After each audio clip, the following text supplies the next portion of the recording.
Hello everyone welcome to kitchen of Sucharita. आउ आज आम सुजी मंडा बनैबा से मु पूरा प्रस्तुत करछि। पूरा जमी देखली नड़िया कोरा आउ गोलमरिच गुजरात गुंड आउ नड़िया गुड़ नहीं जा। एवं नड़िया टिके भाजवा पर आम गुड़ पकईदबा। गुड़टा पूरा अठा है पर्यंत भाजवा। आम से गुजराती गुंड अठा है देदबा जमती पूराटा बांधी हो। एबे आमे पूरा गुजराती गुंड और गोलमरिच गुंडटा देदबा। एबे आमर पूरा बनीगला नड़िया पूराटा गुड़र। एबे आमे सही पैन रे पानी देकरी आमर जेतिकी सुजी से परिमाण रे पानी देकरी आमे सुजीर जंतुणी प्रस्तुत करवा। पानी फुटिले सुजी पकेबा टेस्ट अनुसार लुण नहीं जा। एबे पानीटा आमर फुटी गलानी। एबे आमे सुजीटा पकेदबा। सुजी की भल भाव जंती नहीं तापरे घोड़ेदबा। भल भाव पूरा घोड़े नबा। जी आमर पानी से अनुमान रे सुजी नहीं जा।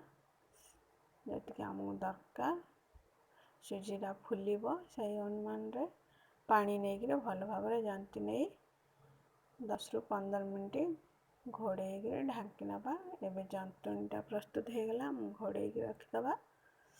तापर टिके ठंडा हो गले आम चकुड़ी नबा। ठंडा हो जाए मु पूरा चकुड़ी की नहीं।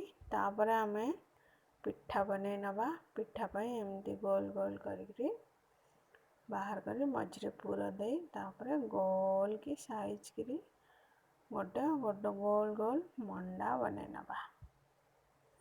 ओडियांकर प्रिय सुजी मंडा चाउल रे गले भी चलो। चाउल मंडा हम एडा सुजी मंडा एमती सबू बने नबा। सबू गुड़ा गुड़ा को बाहर करी आम सुजी मंडा बने नबा। एमती आमर सुजी मंडा प्रस्तुत हो गला। सबू एडा हला मोमो स्टैंड। मोमो सेवरे मु 2 चम्मच तेल नहीं जाइए।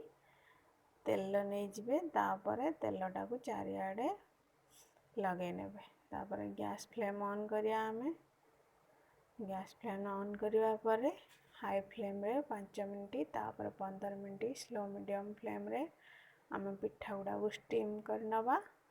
ता फल रे जेतिकी आम जंतुणी रे पिठाटा सिझी ता भीतर आमर पिठाटा भल भाव सिझी जीवो। किसी छोट गईठा भी मु बने नहीं एमती सादा भी बन खाई पारे। छोट पिला खायापी बहुत भल। एबे आमर पिठाटा बनी जाइए। एबे गैस फ्लेमटा को बंद करदबा। 20 मिनट पर बंद करदबा। तापर पिठाटा देखा आमर स्टीम बाहर केड़े सुंदर भाव सिझी जाइए पिठाटा। एबे गोटे प्लेट को बाहर करवा। तापर मु दी फाड़ कर देखा देखु केड़े सुंदर गुड़ पूरा पिठा। गुड़टा चीनी ठारू आउरी हेल्दी टिके गुड़ पूरा भी सुंदर।